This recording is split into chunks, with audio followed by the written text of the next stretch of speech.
Hey guys, tonight we journey to a place where the air constantly smells like scorched leather, your hands are never not dirty, and you're one hammer swing away from developing permanent hearing loss. Welcome to the life of a medieval blacksmith. The year is somewhere in the late 1300s. You're standing in a cramped, timber-framed hut with a roof that somehow leaks and traps smoke at the same time. You've been up since before the birds, and the only warmth comes from the forge you're about to spark into a tiny sun. Your whole life revolves around metal, shaping it, taming it, occasionally being burned by it. You probably won't survive this century, let alone this profession. So, before you get comfortable, take a moment to like the video and subscribe, but only if you genuinely enjoy what I do here. And if you're listening from somewhere around the world, post your location and your local time in the comments. I love seeing how far this sleepy little time machine travels. Now dim the lights, maybe turn on a fan for that soft background hum, and let's ease into tonight's journey together. The floor under your bare feet is already gritty with soot. You shove the wooden door open and blink as dawn creeps in. You're not surprised to see frost on the cart outside or to hear the rooster giving its daily pre-breakfast meltdown. You have no time for roosters. You've got metal to burn. Your forge is small but dense. Every inch matters. A warped anvil sits proudly in the middle, flanked by buckets full of cloudy water and iron rods that could double as poorly made spears. Tongs lean in the corner like sleeping drunks. The bellows, giant lungs made of animal hide, hang suspended above the coals, ready to wheeze and breathe life into the embers. You toss in some charcoal and strike flint until a spark catches. The coals begin to crackle, slowly, then hungrily. You pump the bellows gently at first, like coaxing a baby dragon awake. The flames leap, dancing orange and blue. Your day has begun, and it's going to suck. Blacksmithing in the Middle Ages isn't the heroic, shirtless, Thor-style fantasy people imagine. It's muscle-cramping, eye-watering, back-breaking drudgery. Your hands are already calloused, but they'll crack worse in winter. You've got a burn on your left wrist that looks suspiciously like Italy, and your right elbow sounds like someone chewing gravel. You haven't had a bath in a week, but neither has anyone else, so you're blending in nicely. Today's orders include 2 iron hinges, 3 dozen nails, a plowshare for Farmer Oswin, who will absolutely haggle like his oxen are starving, and, oh yes, yet another horseshoe. It always comes back to horseshoes.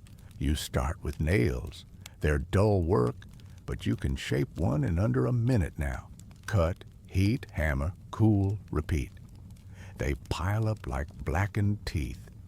Nails, for some reason, are considered an essential miracle of village life, even though half the villagers would rather trade in gossip than pay you.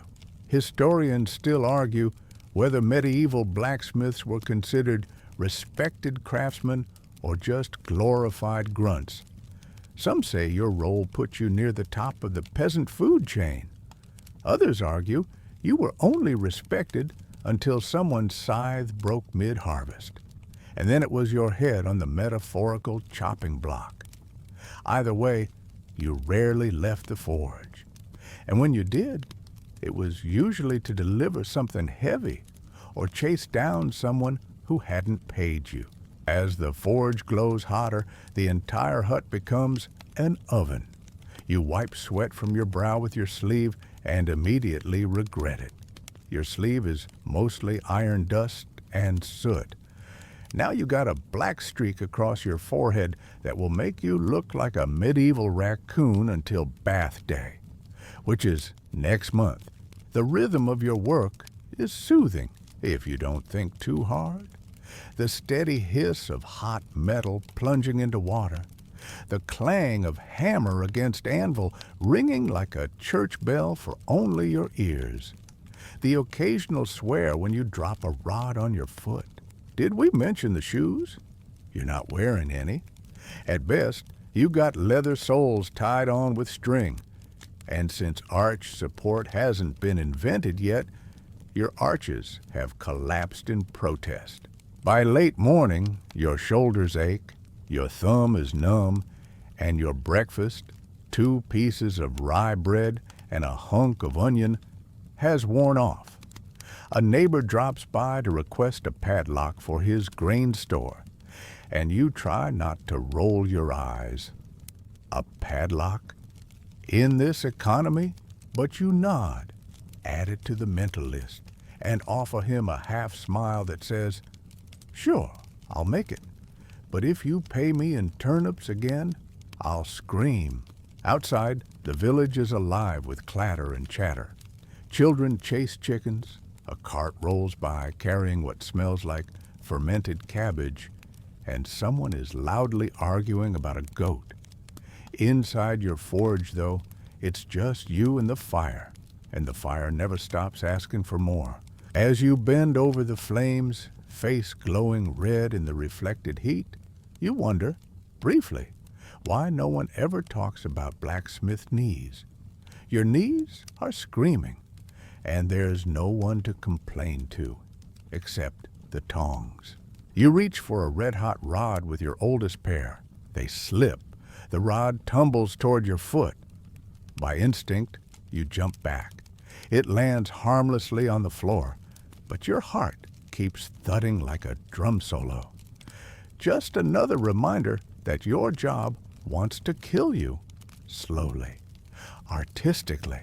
Still, you sigh, smile faintly, and pick up the rod again. Time to start over, because this hinge won't hinge itself. Before the rooster even thinks about crowing, you're already halfway through your morning ritual, which mostly consists of not dying from cold or fire. You wake in a loft above the forge, curled beneath a blanket that's only marginally warmer than the floor. Your straw mattress pokes your back in 10 different places. There's a mouse somewhere in the corner chewing a bootlace like it owes him money. And your breath is visible in the air because medieval insulation is, let's call it, aspirational. The sun hasn't risen, but you have. Because if the forge isn't burning before dawn, the village will start knocking before you've had time to remember your name. You rub your eyes with hands that are somehow gritty, even though they've been nowhere near dirt since you fell asleep. That's the magic of forge dust. It migrates. You trudge down the creaky ladder, every step a new groan from your knees. You're sore from yesterday, but then again, you're always sore. It's your default setting now. The forge is dark and cold. You kneel to stir the leftover ash, hoping for a live ember. But no, it's all gone out, which means you'll need to start the fire from scratch. Again, you reach for the flint and steel, which have gotten smoother from daily use. A few sparks, a gentle puff of breath, and finally, the fire takes. It's like convincing a grumpy cat to sit on your lap. Not impossible, just humbling. As the flame grows, it lights up the familiar clutter. Iron scraps, tools in various states of wear, and a jar of something your apprentice swears is for cleaning wounds, though it smells suspiciously like ale and garlic. You'll try anything once, but last time it gave you a rash shaped like a bishop. Breakfast? That's a maybe. If you're lucky, someone brought over hard cheese or barley cakes yesterday. Otherwise, it's a stale crust and water. Hydration being less about health and more about not fainting into the forge. You sit on the anvil, chewing like a medieval goat, and listen to the world begin. A dog barks in the distance. Hooves clomp past the hut. Somewhere a baby cries and is promptly ignored.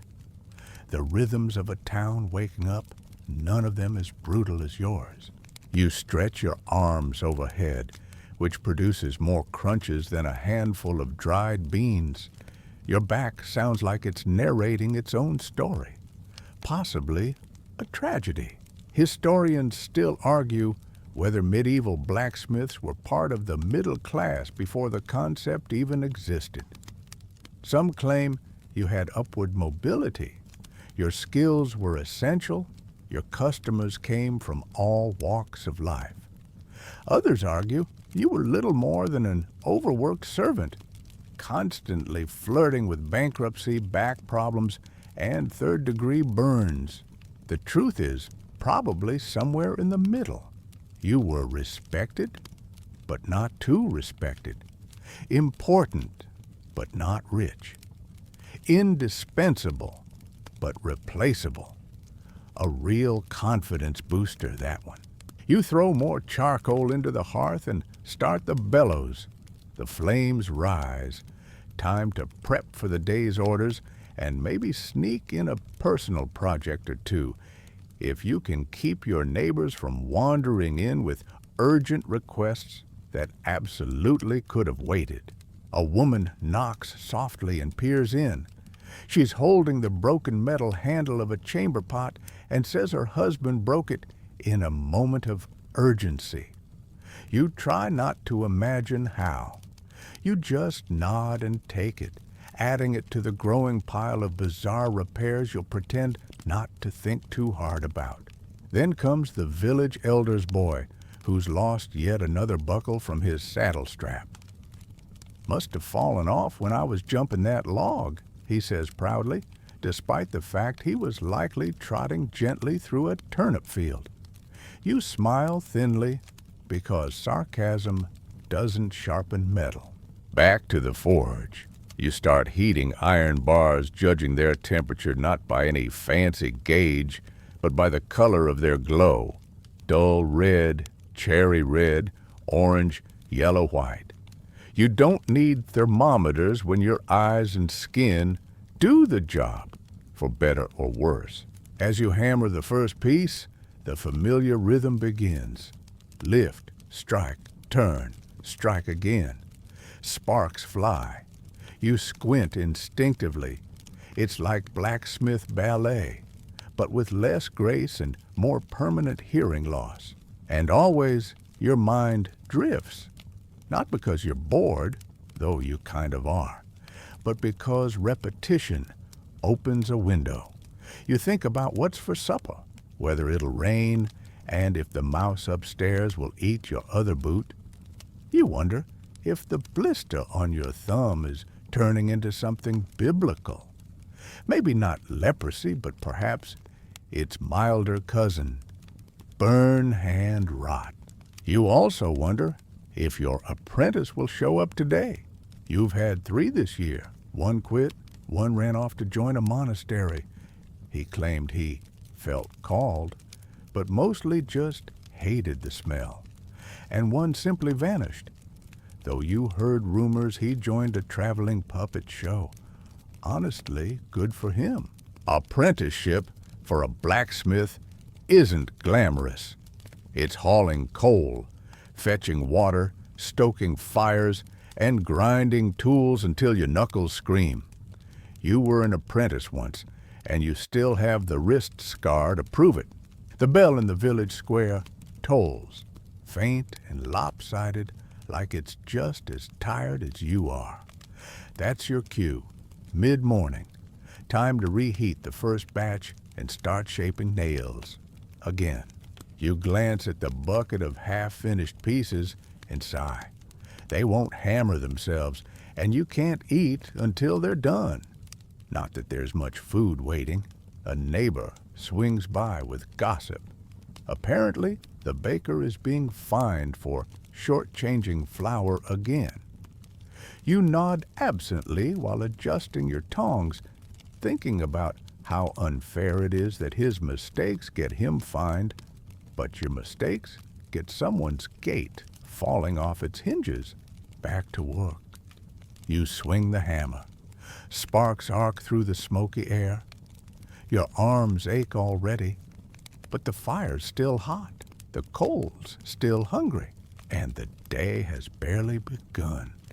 You don't remember the first time you got burned. It's just part of the territory now.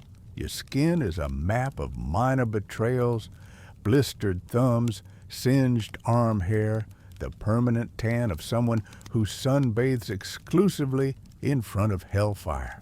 You know what a good burn smells like. You also know what a bad burn smells like. And unfortunately, that one's familiar too. The forge isn't just a workplace, it's a hazard zone with a roof.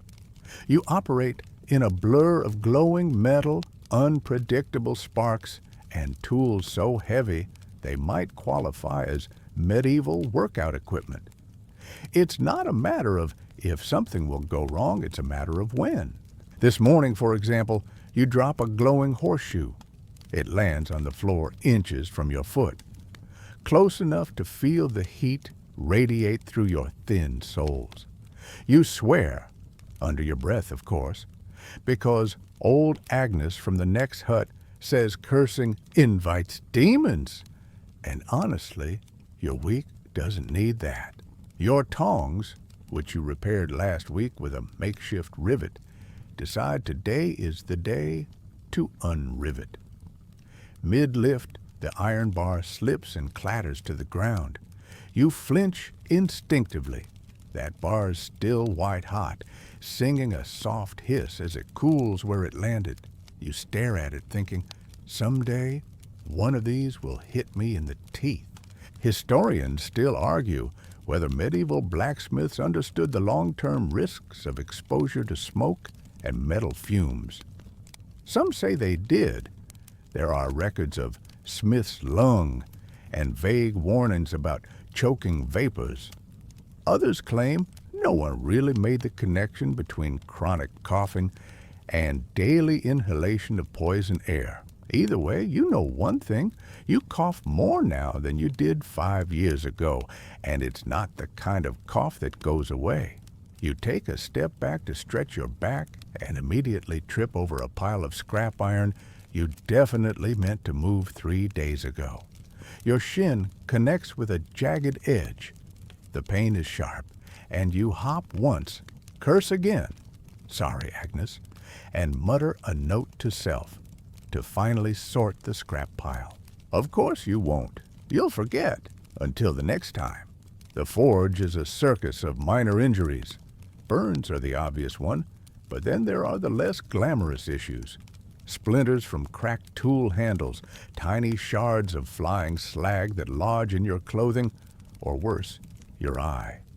Bruised fingers from hammer strikes that miss their target. Every blacksmith develops a flinch. It's not cowardice. It's just muscle memory. And then there's the heat. By midday, the forge feels like a brick oven that's also judging you. You're sweating so much it's dripping from your nose and sizzling in the coals. Your shirt is stuck to your back, and your hair feels like it's been gently boiled. The bellows are pumping like an asthmatic beast, wheezing with every push, but the fire is still not hot enough for the larger pieces. You try to catch a breeze at the door, but the air outside is thick and unmoving. A chicken stares at you from the yard, unimpressed. You stare back, briefly jealous. At least the chicken isn't on fire. You sit for a moment, wiping your face with a rag that's more soot than cloth. Your knees creak. Your elbow makes a popping noise you choose to ignore. You sip water from a tin cup, the contents lukewarm and slightly metallic as always. You wonder if other trades have it this rough. Probably, but at least the cobbler isn't risking second-degree burns making sandals. Still, there's a weird pride to it. You're part of a lineage, Blacksmiths have existed for centuries, some say millennia. You're not just hitting metal. You're shaping the tools that shape the world. Plows, swords, nails, hinges, horseshoes. Your work keeps the village from falling apart at the seams. Of course, you're also slowly turning into a human raisin. So, trade-offs. Someone arrives with a bent axe blade. You agree to reforge it, and as you examine the damage, you notice a hairline fracture. Could be poor iron, or maybe a curse, depending on who you ask. You toss it in the scrap pile and start anew. You heat a fresh bar. You hammer. The sound fills the forge. Clang, clang, hiss. You lose yourself in the rhythm. It's oddly soothing if you ignore the blisters and existential dread. And then your hammer handle cracks. It's a clean break, years of use catching up at once. You stare at the two pieces in your hands and let out a long sigh. You'll need to shape a new one tonight. Again. The third this year. They don't make wood like they used to. You switch to your backup hammer, which feels like using a spoon to pound fence posts, but it works. Mostly, another hour passes, and your apprentice, bless his erratic sense of timing, wanders in with his shirt inside out and soot already on his nose. You open your mouth to say something, then close it. You just point him toward the water bucket and nod. He grins sheepishly and gets to work cleaning the tools you already cleaned. You can hear a commotion outside. Someone's cart has broken an axle. You'll probably be asked to fix it later for the low, low price of my eternal gratitude and possibly a turnip. You sigh again and stand. Another piece of hot iron is ready. You grip the tongs, adjust your stance, and swing the hammer. The fire crackles. The metal sings. You've got burns on burns, scars like tree rings, and fingers that can no longer straighten all the way. But you're still here, still working, still sweating, because the forge waits for no one. You know what the worst part is? You're starving. It's not a dramatic kind of hunger, not famine-level desperation, just that quiet, persistent, medieval gnawing in your belly that never quite goes away. Blacksmithing burns through calories like fire through dry thatch, and your diet is modest. Generous on bread, stingy on meat, and blessedly indifferent to flavor. This morning's meal, a crust of rye and a slice of onion, did its best, but that was hours ago. Now, as the forge blazes and your arms ache with each swing of the hammer, you can practically hear your stomach composing a folk song of protest. You glance longingly at the small bundle you tucked behind the bellows. Inside, a piece of hard cheese, a shriveled apple, and a boiled egg that might be from yesterday. You tell yourself you'll wait until noon to eat it, then immediately fail and take a bite of the cheese. It's dry, like chewing a brick, but it's food. Historians still argue whether medieval craftsmen were better fed than field laborers. On one hand, you're not out plowing fields or carrying sacks of barley. On the other, your work is constant, hot, and brutally physical. Plus, you don't grow your own food. You rely on the market, barter, or the random kindness of bakers with surplus buns.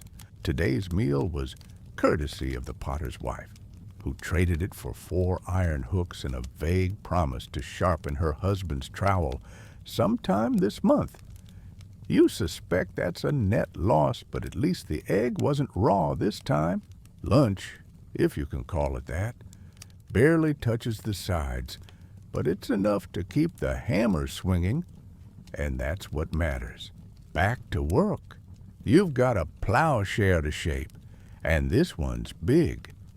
Probably for Farmer Aldrich, who always smells faintly of cow and tells the same story about the time lightning struck the field and made the wheat glow.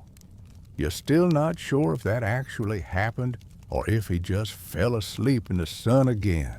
You heat the iron slowly, rolling your shoulders while you wait. The warmth feels good for a moment until the fire roars too high and the heat blasts your face like an angry bread oven. You curse under your breath again. Sorry, Agnes.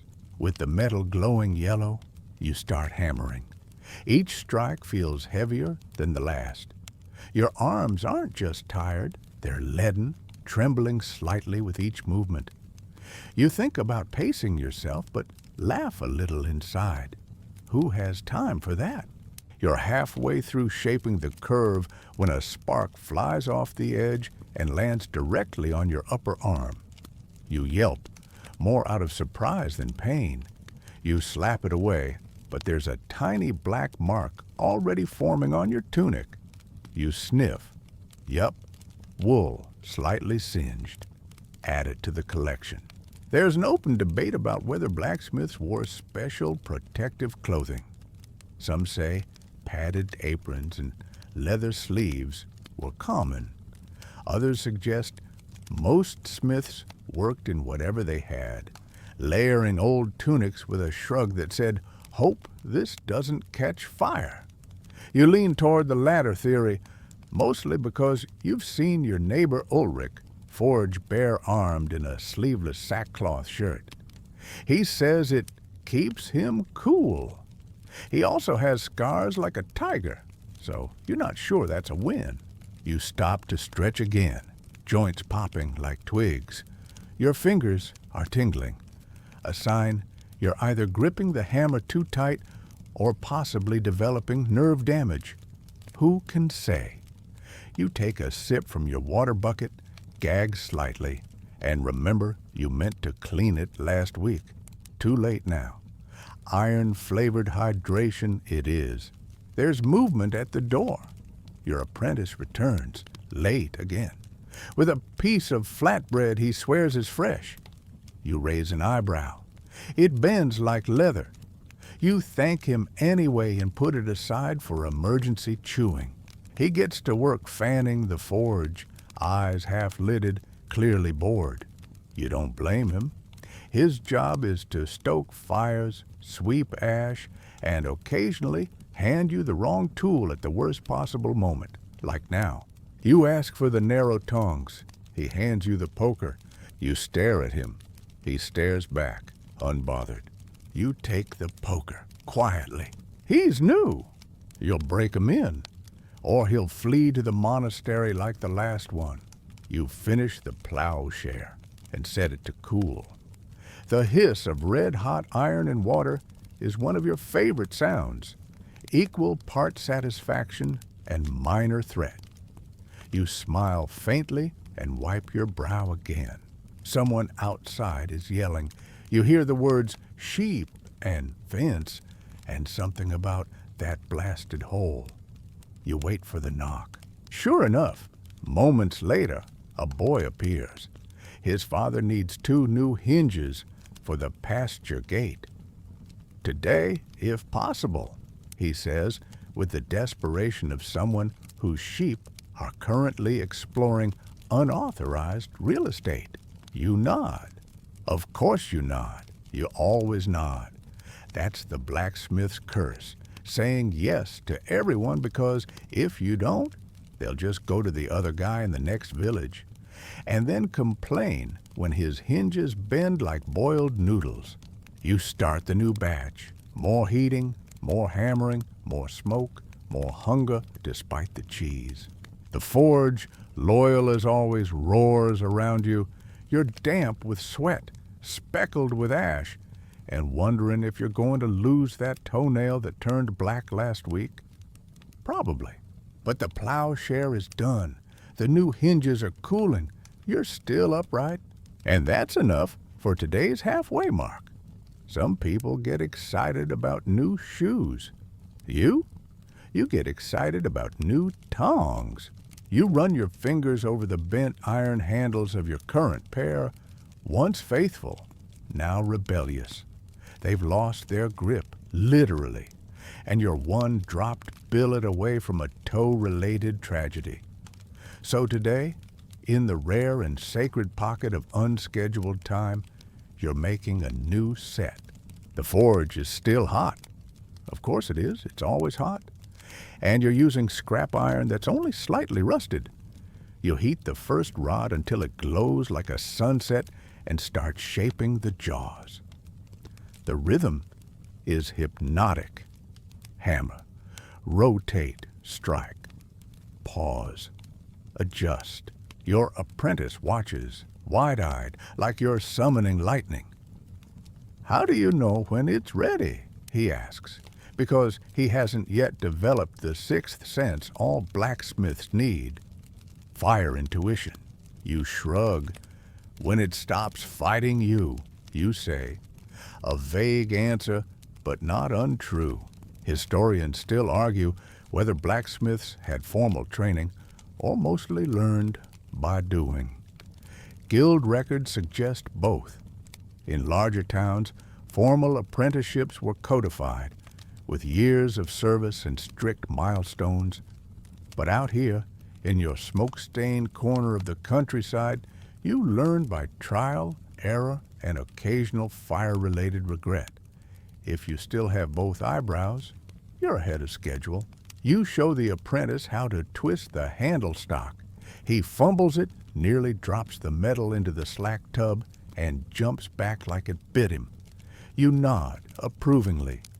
That's how you know it's hot enough. He doesn't laugh. That's fine. You do your own comedy. Tongs finished. You admire your handiwork for exactly 4 seconds before setting them aside. You'll test them on the next project, which, according to your memory and the scrap of parchment nailed to the wall, is either a hinge for the miller's barn or a set of candle holders for the priest. Either way, the tongs will get their trial by fire. You glance at your other tools. The hammers, 4 of them in various states of decay, sit on the rack like grumpy old uncles. The largest one, Old Thumper, weighs nearly as much as your apprentice. You only use it for armor work, or when you're trying to send a message to particularly stubborn metal. It's chipped on one side and gives your wrist a twinge every time you use it. You love it anyway. The smaller hammers are nimbler, but prone to breaking. You've replaced 2 this year alone. Hammer handles, surprisingly, aren't standardized. Some are ash wood, others oak. One's probably just a broomstick you shaved down in a hurry. It works. Mostly. Then there's your chisels, blunt, sharp, curved, and the punches for holes and rivets. Each one tells a story. This one bent fixing a knight's helmet after a jousting accident. That one snapped making a bracket for a chicken coop. You're still not sure how. The tiny punch with the wonky edge, you use that one for charms and little personal trinkets. Not everything you make has to be practical. Sometimes people just want a metal rabbit for luck. The bellows wheeze beside you. You check the leather straps and wooden paddles they're holding up for now. You repaired them last week with scrap leather and a few well-placed prayers. No one teaches you how to fix bellows. You just do it, or you stop having a fire. And if you stop having a fire, you stop having an income. And then the baker starts giving you that look. You step back and eye the room. The forge is chaos, but it's your chaos. Tools everywhere, ash on everything. Anvil surrounded by a permanent halo of tiny metal shards and cracked slag. It's the kind of place OSHA would have nightmares about, if OSHA existed in the 14th century, which it doesn't. Lucky you. Your apprentice starts sweeping with a bundle of reeds tied to a stick. The soot lifts in lazy clouds and settles exactly where it started. You say nothing. The effort counts. You sit on your stool, and wrap a rag around your hand. A blister's forming where the hammer grip wore through your glove. You grimace, then smile slightly. You're collecting them like some people collect coins. You remember the time you tried to forge a hammer from scratch. Took you 3 days, and the head cracked the first time you used it. You still have it somewhere. Half a tool, half a reminder not to rush your tempering. Every tool you've made since has been better, but none have survived without their own quirks. That's the thing with blacksmithing. Nothing is ever perfect. A hinge may hang slightly off-center. A horseshoe might need reshaping. A latch will squeak no matter how many times you oil it. You make peace with imperfection, or you go mad. There's a superstition whispered among blacksmiths that your tools reflect your soul. A bent chisel. You got unresolved grudges. A cracked hammer. You're working too hard. You laugh it off, of course. But still, you check your favorite tongs before bed each night, just to be sure. It's nearing evening, but you've got one more job in you. A scythe blade, dulled from summer wheat and carelessly stored near the pig pen. The edge is chipped, but salvageable. You heat it slowly, hammer it gently, quenching at intervals. Your apprentice watches, entranced. You talk to the metal, he says. You pause. Maybe you do. You never thought about it, but you do mutter under your breath while you work. Not prayers, just nonsense. Names for the pieces. A bit of rhythm, a touch of charm. You say nothing, just smile and hammer once more. The apprentice is gone now, dispatched home with soot-stained hands and the stunned expression of someone who didn't know metal could be that heavy. You watch him shuffle off into the twilight, cradling his wrist like he's just survived a duel. Honestly, he probably has. The anvil always wins. You stay, of course. The day isn't done. It never really is. You rake the coals into a mound, stacking fresh charcoal on top. The forge grumbles in appreciation. The glow returns slowly, blooming like firelit flowers. Another job waits, a set of gate hinges for the tanner's barn. You sigh. The tanner. His requests always smell like regret. You grab the iron stock and measure your cuts. The metal is old and uneven, probably salvaged from a broken plow or a door someone kicked in during a wedding. That's the thing about working in a village. Everything gets recycled. Not because of eco-consciousness, but because new iron is expensive and nobody wants to pay for it, unless a cow is actively escaping. You heat the bars slowly, watching for that soft orange glow that says, now. And then you hammer. The blows echo across the forge, into the night, rhythmic, hypnotic, like the heartbeat of an angry god. Your neighbors don't complain. They're used to it. Plus, you fix their tools. You swing, shape, and turn. Sparks fly up like tiny meteors, painting golden trails in the smoke-thick air. You don't even flinch anymore when they land on your sleeves. Half your shirts have scorch holes. You call it Smith's lace. And then, mid-swing, your elbow twinges. It's not sharp, not yet. Just a warning shot. A little whisper from your joint saying, you're not as young as you think. You pause, stretch it out, rotate the arm. The pain lingers, but doesn't deepen. You press on. Historians still argue whether medieval blacksmiths had any concept of chronic pain or repetitive strain injury. Probably not in those words, but they definitely knew what it meant to wake up sore, stay sore, and go to bed more sore. Remedies included herbal poultices, bone-setting advice from people with zero credentials, or just walking it off. You lean against the anvil for a moment, breathing in the mingled scent of hot iron, smoke, sweat, and something oddly like roasted onions. You hope that's outside. And you think about your body, the only tool more important than your hammer. Your right hand, for instance, has a knuckle that's permanently swollen. Your shoulders sit unevenly now, one slightly higher than the other, thanks to years of swinging a heavy hammer on the same side. Your lower back, a patchwork of stiffness and mystery aches. And you've developed this interesting ability to predict the weather based on your knees. Still, you keep working. You shape the first hinge and dunk it in the quench bucket. Steam hisses upward in a ghostly cloud. It clings to your eyelashes and leaves your cheeks damp. You wipe your face with your sleeve and immediately regret it. Another smudge of ash across already filthy skin. Ah, well, you'll blend in with the livestock tomorrow. Your tools complain more now than they used to. The chisel you're using to score the hinge plate is slightly dull, which means you're applying twice the pressure.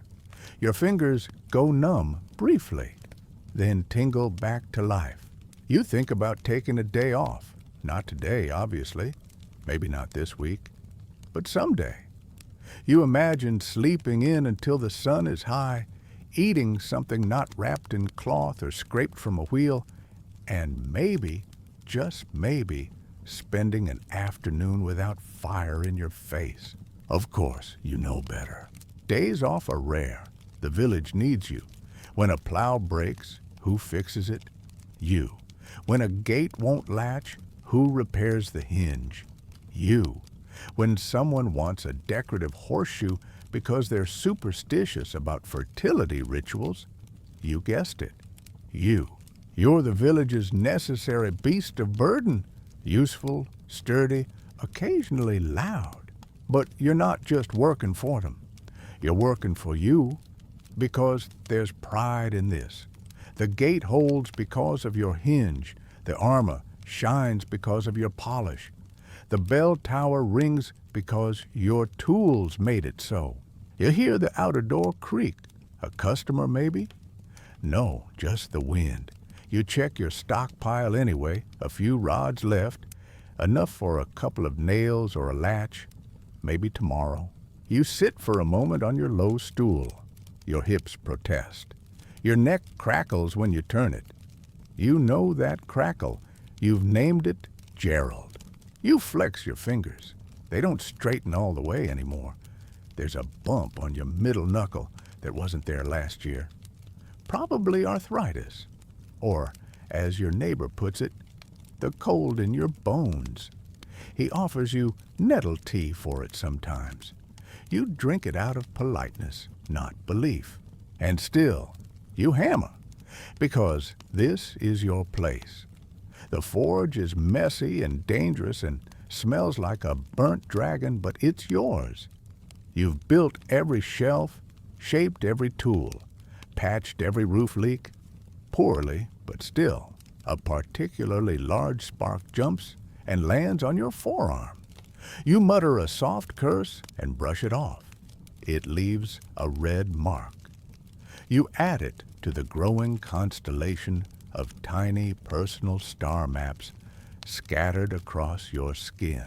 You finish the second hinge, quench it, and set it next to its partner. Tomorrow the tanner will come and pick them up and probably complain about the price. You'll smile, nod, and throw in a handful of nails just to get him to leave faster. You look at your hands. So many blisters. Some of them layered like geologic strata. Dirt under the nails. Tiny cuts from wire. A new blood blister forming near the base of your thumb. You should wrap it. You won't.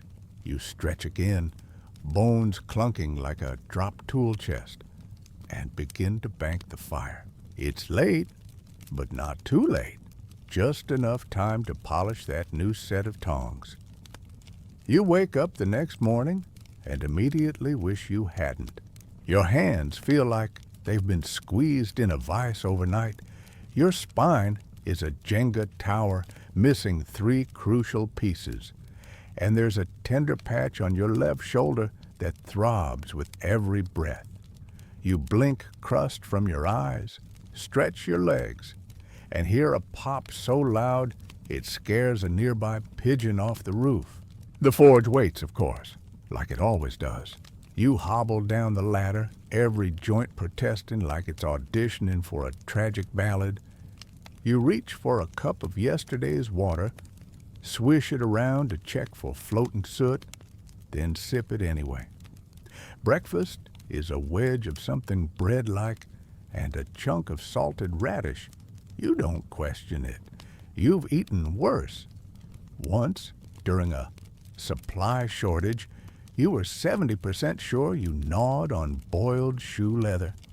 It had a certain chew. Outside, the morning is brisk. The sun peers sleepily over the rooftops. You hear the baker's dog barking and someone shouting about lost goats again. Ah, routine. You pull open the forge door and the wave of cold ash scent hits you. Not unpleasant, just ever-present.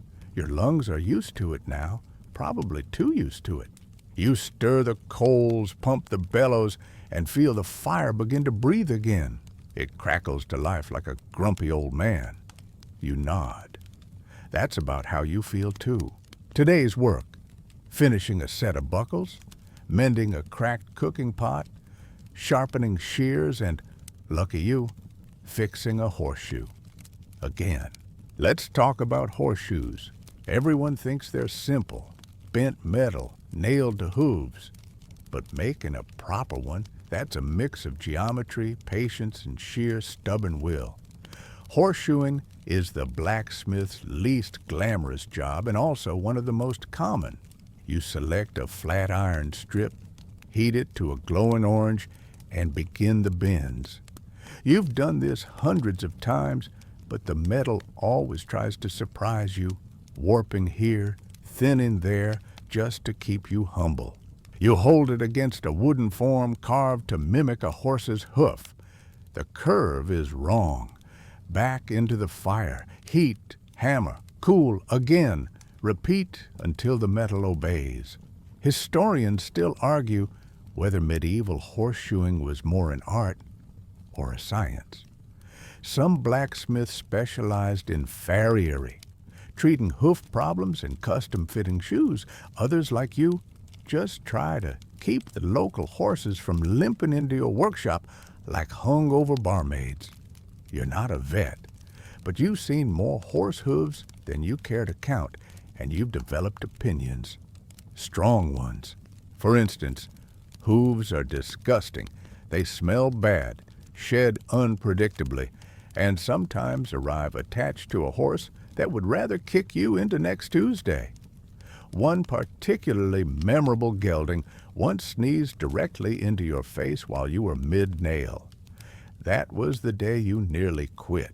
You haven't, though. You just wear a hat now. You set the finished shoe on the bench and start shaping nails. Shoeing nails are longer, flatter, more brutal than normal ones. Forging them requires precision. You miss once and ruin the taper, miss twice, and you stab yourself again. And then there's fitting. Sometimes the owner brings the horse to you.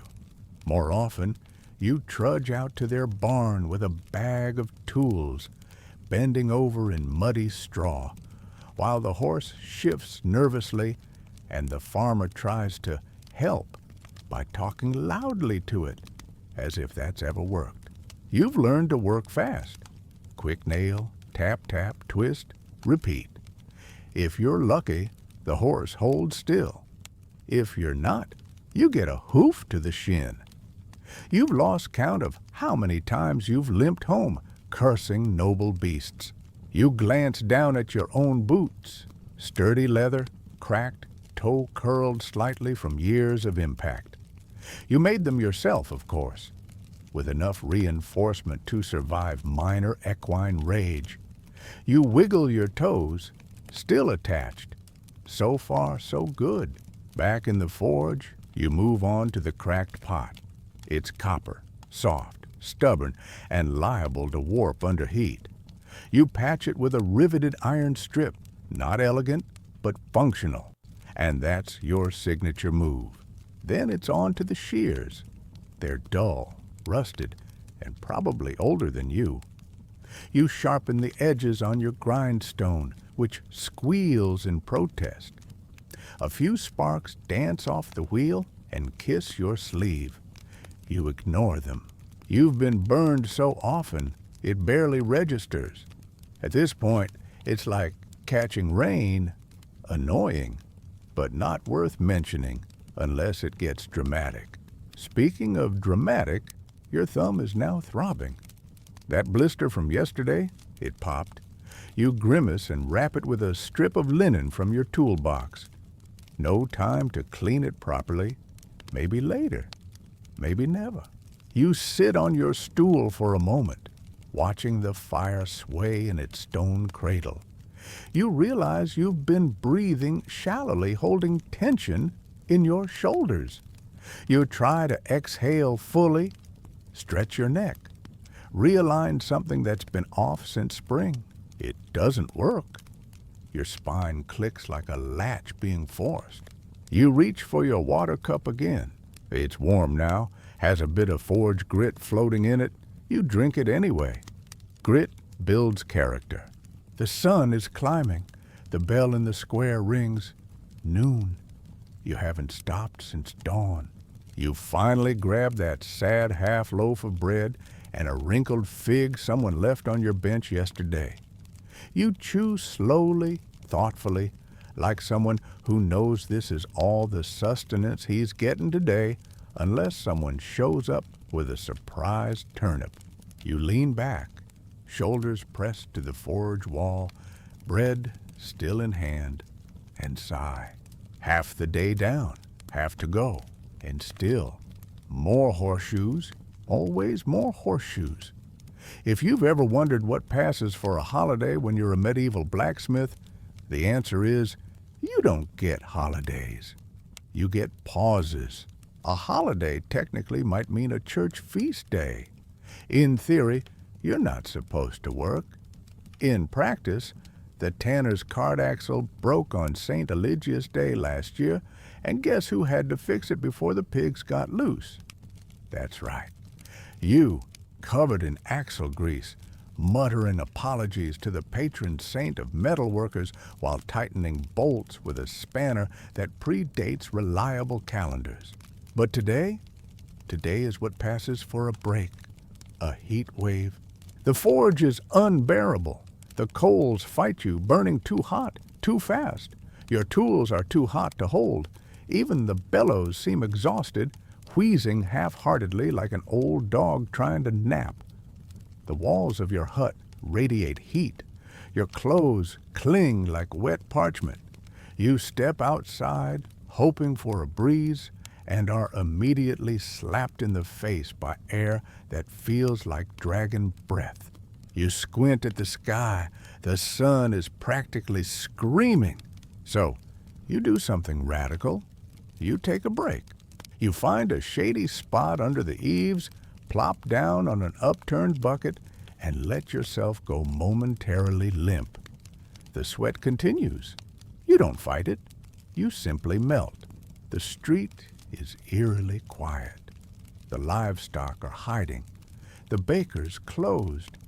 Even the chickens are lying low, wings spread like feathered sunbathers. You consider lying down in the trough, but you remember what happened last time.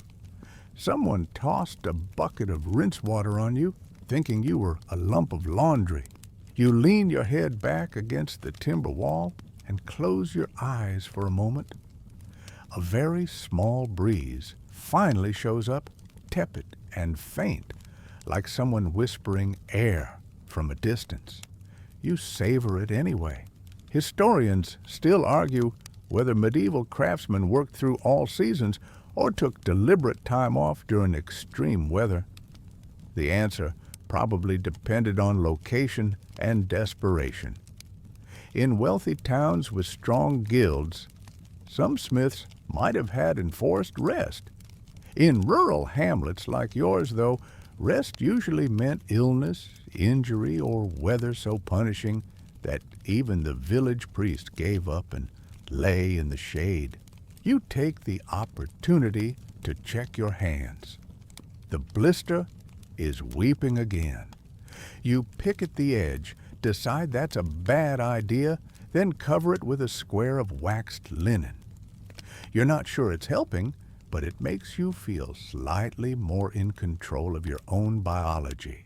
You sip from your water cup, lukewarm again, has a hint of charcoal. You swirl it around and imagine you're drinking something exotic, wine maybe, or mountain stream water. You're good at pretending. Comes with the job.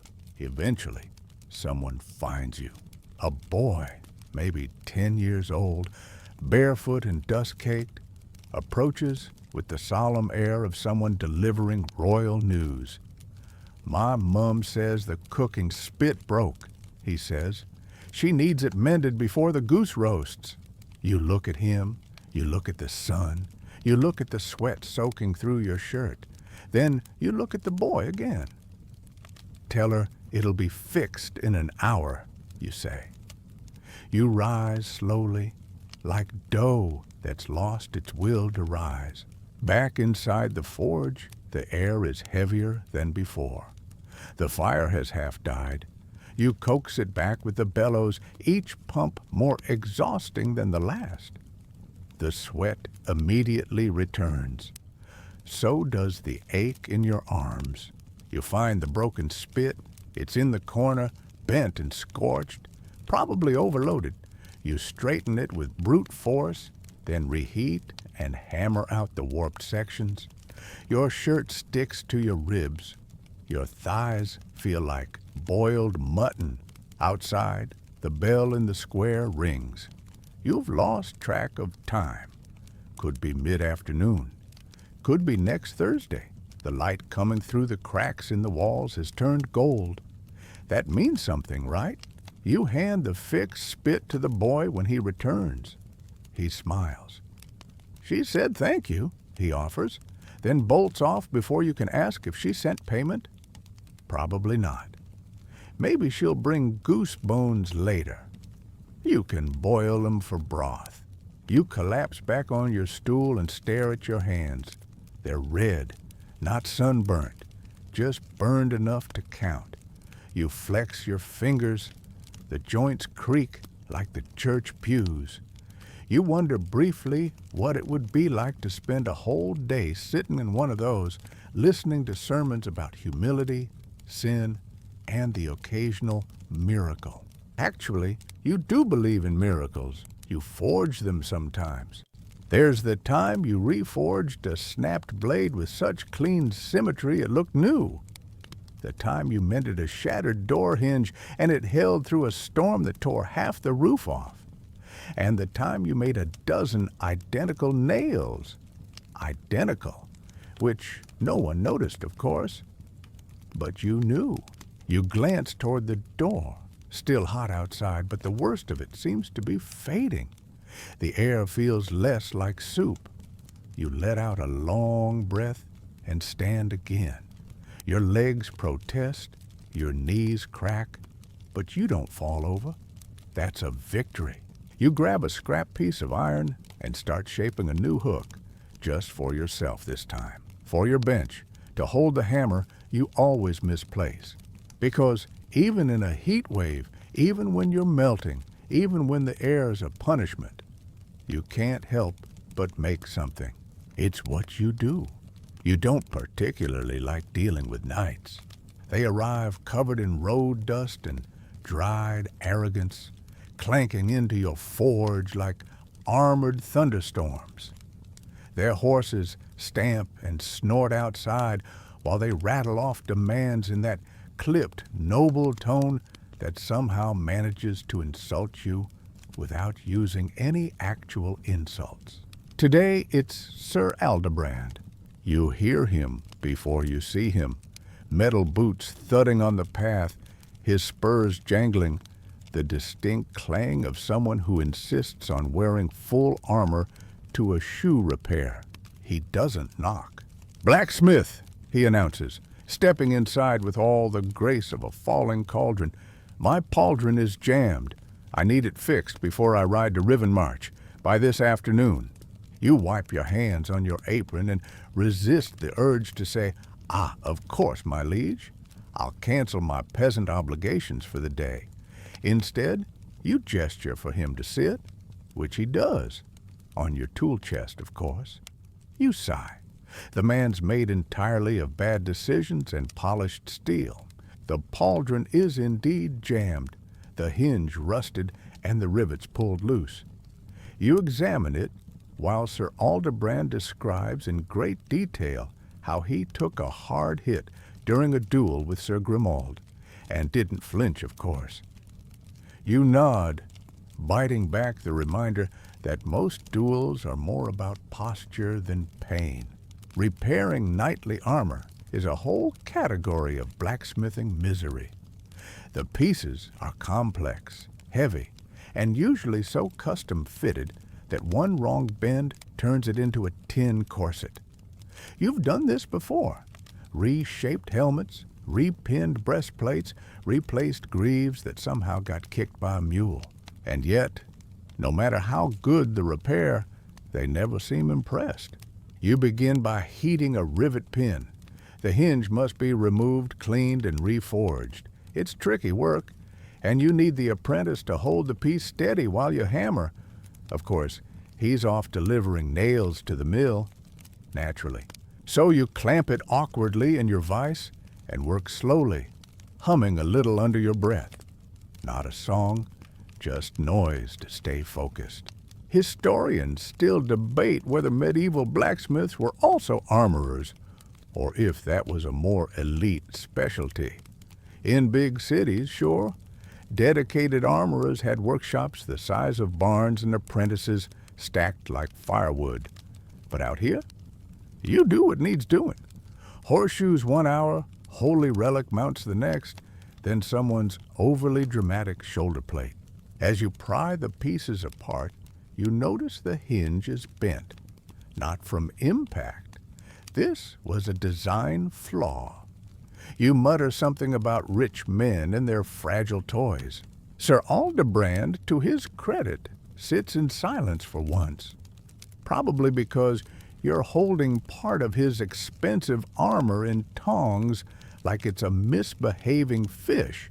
You file the edge, reforge the rivet, and gently reattach it. The hinge creaks, then settles. You give it a few test swings. Smooth. Perfect. You hand it back, but not before giving it one last polish. Always polish knight stuff. They care more about shine than structure. Sir Aldebrand inspects it, gives a curt nod, and flips you a coin. You catch it reflexively, note the light weight, and realize it's half of what this job should cost. You open your mouth to protest. He's already outside, mounting his horse, which promptly leaves a steaming gift by your door. You stare at the coin. You stare at the horse. You whisper a quiet prayer to the god of manure for swift cosmic justice. Still, you pocket the coin.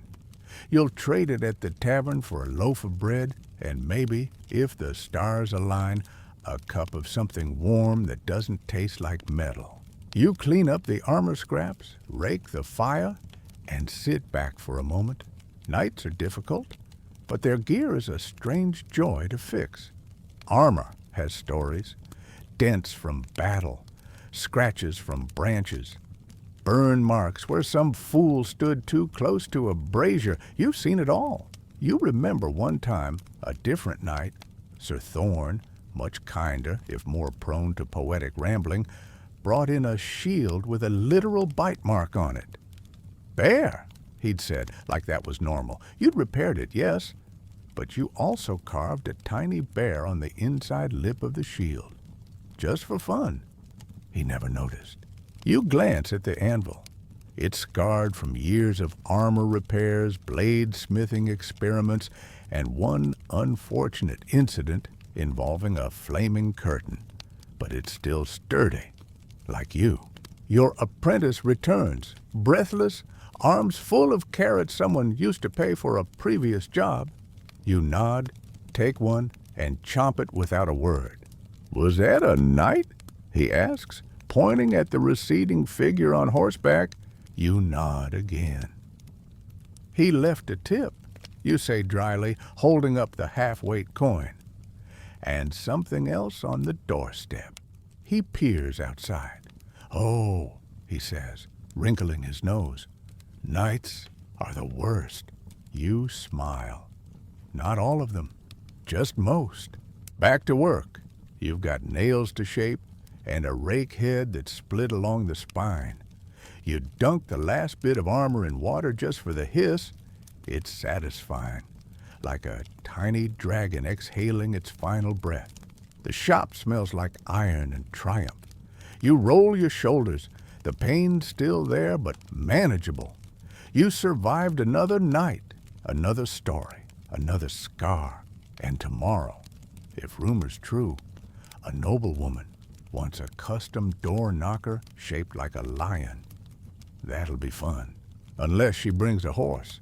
You've forged hundreds of horseshoes in your life, thousands maybe, but none have sparked as much philosophical pondering as the humble great horseshoe debate. It starts, as always, with someone leaning against your doorframe, arms crossed, head tilted thoughtfully. This time, it's old Mattis, the beekeeper, who smells faintly of wax and misplaced confidence. "You know," he says, scratching his beard with a twig, "some folks say horses don't need shoes at all." You pause mid-hammer swing, holding a cherry-red bar of iron with your tongs. You stare at him. "They say it's unnatural," he continues. "Wild horses do just fine." You slowly place the iron back into the fire and turn to face him, one eyebrow arched with the weight of centuries. "Mathis," you say, "do wild horses haul sacks of barley across cobbled roads for 10 hours a day?" He shrugs. "Still, might be a scam. You lot charging us for nails and iron every few months." You grin. There it is, the local economy's favorite conspiracy theory, that blacksmiths invented horseshoes to stay employed. Historians still argue in fairness about when horseshoes became widespread. Some say the Romans used leather hoof coverings. Others trace nailed shoes back to the Celts. Still others point out that in warmer, softer climate regions, horses often went barefoot.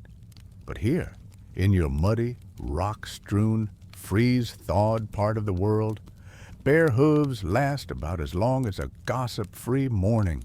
You return to your work, letting the metal glow brighter before taking it out. The fire flares as you pump the bellows, and sparks leap up like fireflies having an identity crisis. You hammer the shoe into shape with practiced ease, even as Mathis continues his musings in the background. "The monks say nails weaken the hoof," he says. "One told me it's like stabbing your own foot." You nod sagely. "When monks start pulling carts, I'll give their feet more thought." Your apprentice stifles a laugh in the corner. He's filing a pile of new bridle hooks and very clearly pretending not to listen. You dunk the shaped shoe into water. Hiss, plume of steam, the whole forge momentarily wrapped in a ghostly breath. And then test the curve on your wooden hoof form. Perfect fit. You line it up with the 3 others you made this morning. "Anyway," Mathis continues, undeterred, "I'm thinking of letting my mule go barefoot this season. Save some coin." You stop and turn. "You do remember what happened last year?" He pauses. Which part? When your mule threw a shoe on market day, refused to move, sat down in the middle of the road, and it took 6 people and a bucket of apples to convince him to stand up again, he scratches his chin thoughtfully. Huh, hadn't thought of that. You nod once firmly and return to your hammering. The great horseshoe debate always returns. It's eternal, like bell-ringing arguments, or whether the baker waters down his dough, you don't mind. It breaks the monotony. Even if it does make you wish for a pamphlet titled, Why Your Animal Needs Shoes, a very pointed guide. Still, the conversation sticks in your mind as you work. The science, or rather the art, of horseshoeing is rarely appreciated. Every hoof is different, flat-footed, high-arched, cracked, overgrown. You've seen them all. You've scraped out rot, filed away splits, and forged custom shoes that curve like the crescent moon. You've also had customers complain that the iron you used was too loud. You once made a pair of ceremonial shoes for a warhorse, cloaked in velvet no less. The knight requested that the shoes shine like silver but be made of common iron, and refused to pay extra for the polishing. You ended up rubbing them with ash and oil until your arms hurt. He said they looked acceptable. Some days you consider leaving the forge and becoming a shepherd or a beekeeper. Then you remember that sheep are unpredictable and bees sting your nose. So you stay. You wipe your brow and sip some water. Warm again, with the faint taste of iron filings. You wonder absently if blacksmiths in warmer countries ever get cold drinks. Probably not. Everyone sweats the same. The apprentice brings you a new bar to cut into blanks. You nod and show him how to eyeball the length. Horseshoes aren't measured with rulers, but with instinct and hoof time. You'll know it's wrong if the horse throws you, you tell him. He looks nervous. Good. Healthy fear builds better smiths. You hammer until your wrist starts to tingle. That's the signal to stop before it turns into something worse. You pause, stretch your hand, and flex your fingers. 3 still work normally. The 4th cracks audibly. The 5th, a team player, if not a star athlete. You chuckle to yourself. Mathis is long gone. Off to theorize about barefoot mules with someone else, no doubt. You stack the finished shoes and wrap them in cloth. You'll deliver them to the stable tomorrow, assuming the stable boy doesn't forget to show up again. Last time, he claimed the chickens distracted him. You didn't press further. You sit down on your stool and glance around the forge. Smoke curling lazily. Tools in their places. Coals still glowing. Outside, the sky is beginning to tint orange. Another handful of horseshoes made. Another handful of arguments preemptively won. You're not here to win debates. You're here to keep the village moving one nail at a time. And besides, you know the truth. Barefoot mules do sit down in the road. You wake up stiff again, but this time it's different.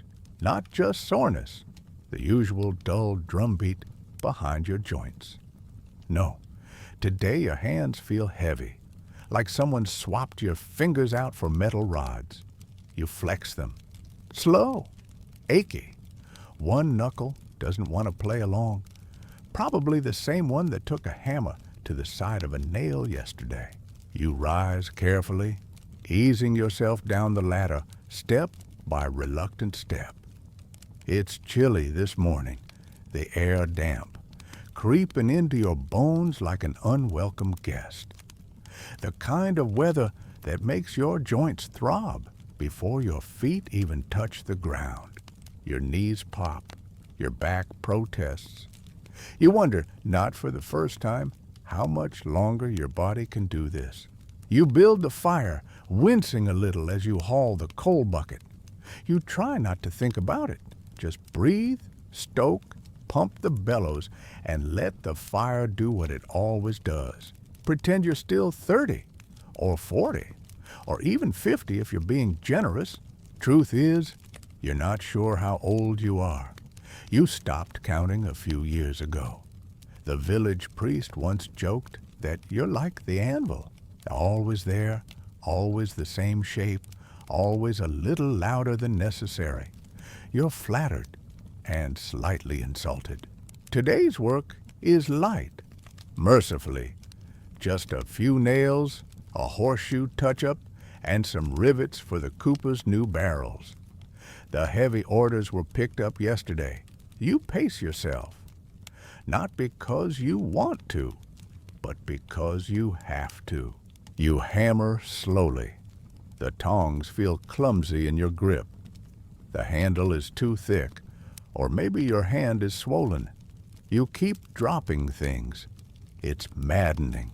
Historians still argue whether blacksmiths commonly suffered from lead poisoning, especially those working with solder or refining ores. There are mentions of tremors, early onset stiffness, even sudden rages. But here, you're more worried about the simpler truth. Your body's just wearing out. You take a break before noon, sitting on your stool with your hands in your lap, fingers curled loosely. The pain is sharper now, like needles beneath the skin. You flex, wince, breathe. The apprentice arrives late again, this time with a chunk of bread and no explanation. He sees your hands, says nothing, but gets to work without complaint. He knows the rhythm now. He's learning. You wonder if he sees your hands and wonders, is that what's coming for me? You hope not. You hope he'll find a better way, or at least a gentler one. You get back to it, switching to your lighter hammer, the one with the smooth, worn handle. It used to be too small. Now, it's just right. Funny how tools adjust with you, or maybe you adjust to them. Your vision blurs a bit with each spark from the anvil. Your eyes aren't what they used to be either. You've got a scar across your left eyebrow that makes blinking feel like dragging a quill through wax. You squint through it. The piece you're working on is delicate, a metal latch for the scribe's cabinet. He insists it mustn't squeak, as if the forge doubles as a silent prayer house.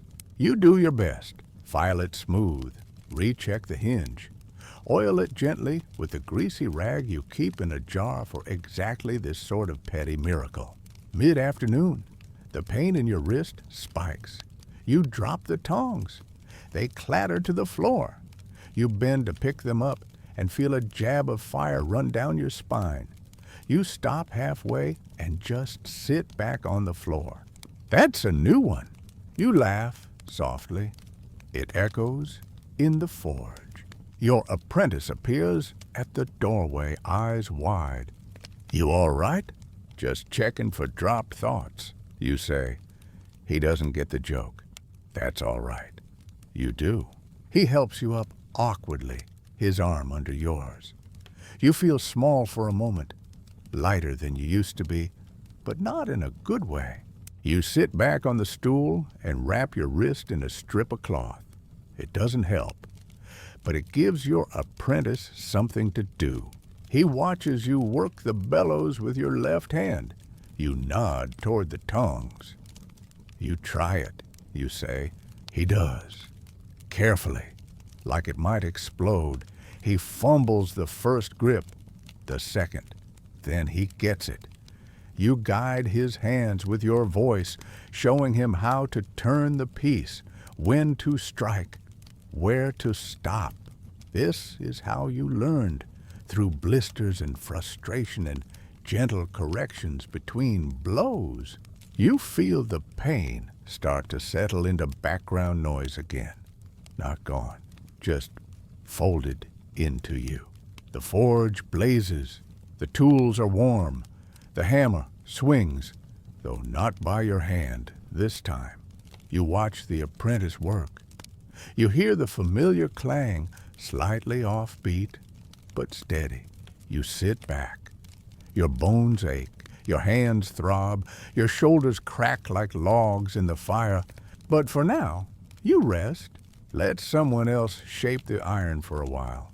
You once thought you'd spend your nights by a fire, reading scrolls, sipping something warm, maybe trading quiet jokes with your family while you rubbed soot off your elbows. That was the dream. Instead, you usually collapse into bed with one boot still on and the smell of burnt grease in your hair. Still, your family knows the forge just as intimately as you do, maybe more. Your wife, Aldreda, manages the house with the same efficiency you bring to ironwork. She doesn't lift hammers, but she's hammered out more disagreements between neighbors than you have rivets. She also maintains the ledgers, keeps track of who owes what, and has an uncanny ability to remember that Widow Maeve still hasn't paid for those fireplace hooks from midsummer. She doesn't nag. She just reminds you, often, with raised eyebrows and a tone that could curdle milk. Your two children, ages somewhere between helpful and hazardous, often skitter in and out of the forge like smoke spirits. They love the anvil. They love the sound, the glow, the danger of it. You don't. Not when they're near it, at least. "Get back!" you barked once, when your youngest reached for a red-hot scrap. Scared them to tears. Scared you worse. That night, you made a hook by the door, hung a scrap apron on it, and told them it was the forge guardian's cloak, not to be touched unless they were ready. Neither has touched it since. Magic wins where yelling fails. You try to leave the work behind when you step inside the house, but it follows you in. You sit down at the table, and your knees protest so loudly the dog gives you a worried glance. You wash your hands, sort of, in the basin, though your fingernails now appear permanently tinted like coal. Dinner is stew, always stew, with bread, and maybe a spoonful of something pickled if the market's been good. Tonight, it's lentils, carrots, and a bit of smoked meat that's probably rabbit. You don't ask. You just eat. Your wife watches you quietly, then gestures to your wrist. Still wrapped. Still swollen. "You should rest," she says gently. You give her the same shrug you've been giving everyone since you were 20. The shrug that says "I will," but never does. She doesn't push. She never does. That's the scariest part. You'd prefer the pushing. After dinner, you sit with your daughter while she shows you the doll she's made from scraps of cloth. She named it Anvella. You ask if Anvella is a princess. "No," she says. "She makes horseshoes." Your heart, somewhere inside your overworked rib cage, flutters just a little. Later, you lean against the hearth, your body creaking more than the floorboards, and listen as your son retells the story of the time your apron caught fire and you didn't notice until someone shouted. He reenacts it with exaggerated flailing. The whole family laughs. You laugh too, but you remember the burn on your thigh. It still aches in cold weather. Historians still argue about domestic life for tradesmen. Some records paint the blacksmith as a respected patriarch, others as gruff loners who kept their own company and died early. You're somewhere in the middle. You love your family. You also enjoy the quiet crackle of the fire when everyone else has gone to sleep, which they soon do. Your wife yawning, children curled like cats. The house is quiet. You step back outside, just for a moment. The forge is dark now, the coals buried, the tools sleeping where they lay. You take a deep breath. The night smells of ash, damp soil, and faint honeysuckle. Stars prick the sky. Your hands throb. Your knees ache. Your heart feels full. You return to the doorway and quietly shut the latch. You may be made of smoke and scars, but this is home. And inside, there's warmth that doesn't come from fire. You've never been much for politics. But the guild? The guild is different. You didn't join it so much as get absorbed by it, like a nail pulled into a magnet you never saw coming. At first, it sounded promising. Access to better iron, protection from rival smiths, a chance to raise your rates without getting pelted with onions. But what they didn't mention was the meetings, the petty disputes, the endless rules about what you can and can't do with a perfectly good pair of tongs. It started innocently enough. You made a new kind of latch, simpler, more reliable. You were proud of it. Sold 3 before the ink on your ledger dried. Then came the knock on your forge door. 2 guild officers, matching cloaks, matching frowns. Not within regulation, one said, squinting at the latch like it was cursed. No curved tongues on single-hinged mechanisms. Section 7. You blinked. Section what? He pulled out a parchment long enough to blanket a mule and pointed. Guild standard. You spent the rest of the day reshaping the latches and the rest of the week wondering if you'd accidentally joined a hammer cult. Historians still argue whether medieval guilds truly helped craftsmen or mostly just enforced hierarchy and control. They offered structure, yes, but also rules upon rules, enforced by men who hadn't touched a forge in years. It's hard to take seriously a regulation about coal usage when it's being delivered by someone with softer hands than your apprentice's pillow. And don't even get started on dues. Every quarter, you're expected to offer coin, goods, or sometimes a contribution of labor for the honor of the guild. Last year, that meant forging a ceremonial horseshoe for a statue of a saint who never saw a horse in his life. It gets better. There's the annual inspection. A master smith, usually someone named Reginald or Alaric with an impressive beard and suspiciously clean boots, wanders in and starts poking at your tools, nodding or grunting, depending on whether they match the guild-approved layout. Last time, he frowned at your anvil's position. Too close to the hearth, he muttered. You pointed out that moving it would require knocking down a wall and rebuilding half the forge. He nodded. Good. Keep standards high. You smiled. He didn't notice it was the kind of smile that happens just before someone invents passive-aggressive blacksmith poetry. Your apprentice, wide-eyed, asked if the guild was like a club. You told him yes, if clubs involved annual fees, arbitrary bench heights, and being told what kind of hammer grip was morally appropriate. But here's the thing. For all the nonsense, the guild does protect you. If a customer refuses to pay, you can file a complaint. If someone tries to set up a competing forge without approval, they'll get a sharp visit. And in times of famine or war, the guild ensures someone still brings you iron, even if it's warped and smells like someone dropped it in soup. You once saw them rally behind a smith who lost his tools in a fire. The next day, he had enough donated equipment to start again. They even gave him extra coal. You teared up watching it and blamed the smoke. So it's not all bad, just mostly infuriating. You finish a batch of curtain hooks, a new design you think skirts regulation, and carefully mark your ledger as standard model. That should keep the cloaks at bay. Outside, The wind picks up. You hear the chapel bell tolling across the village square. That means it's the third Thursday, Guild Day.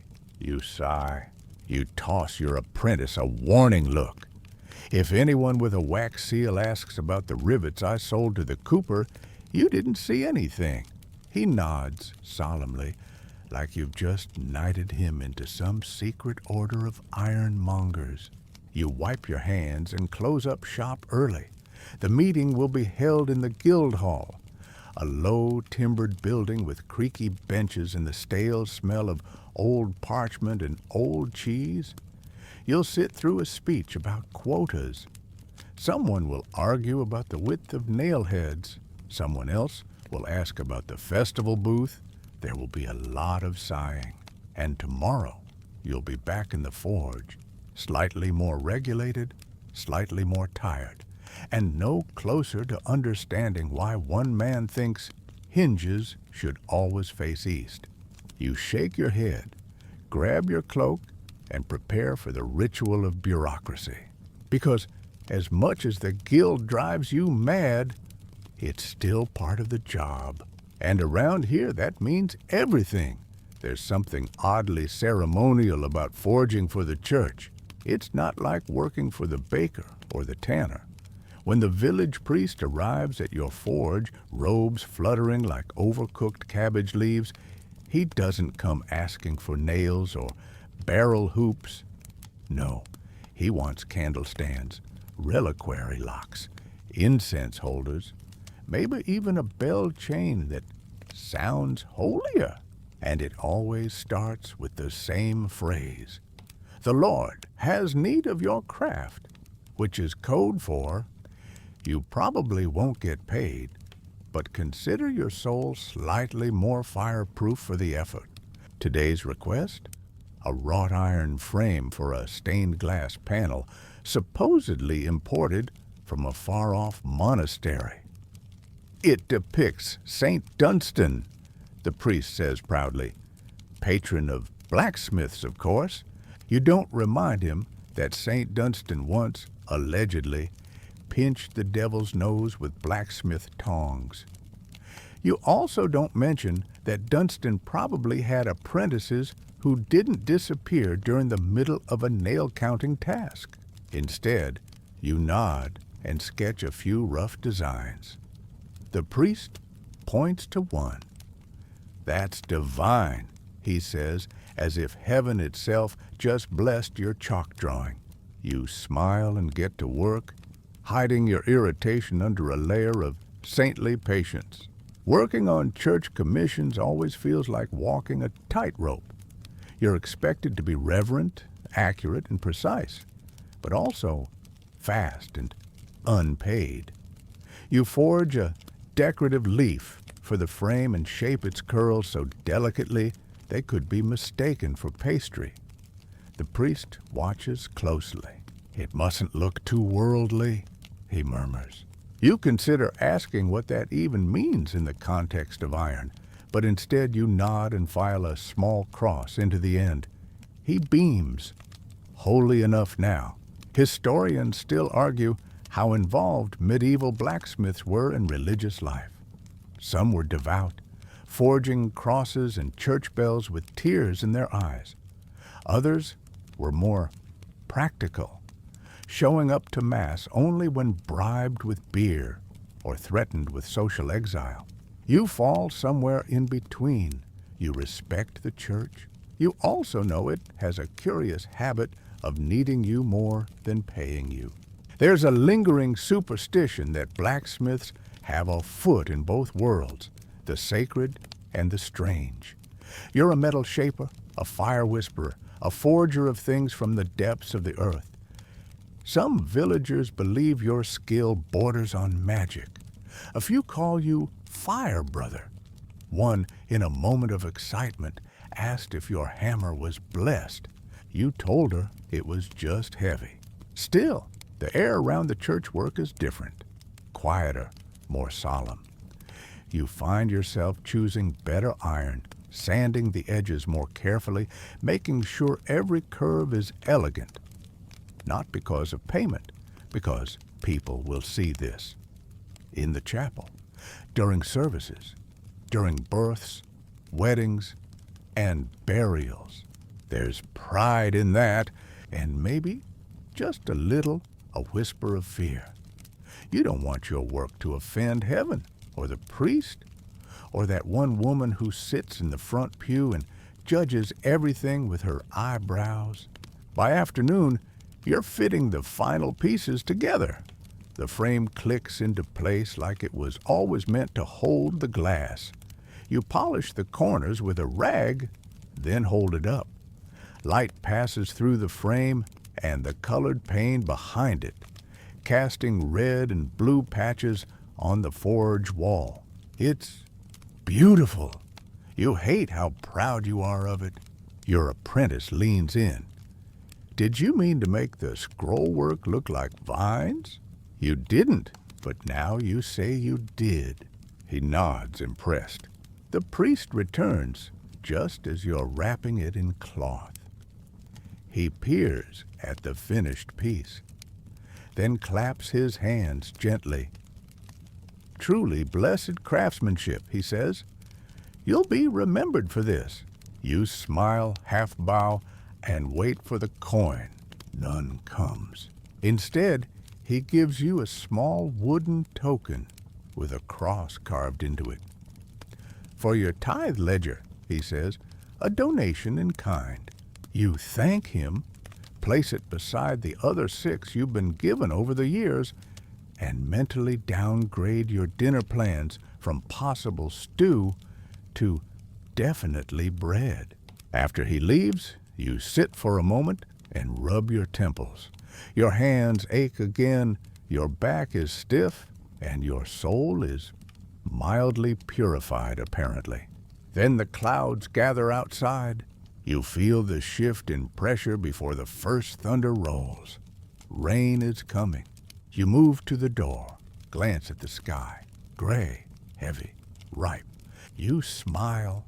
Rain means fewer visitors tomorrow, fewer requests.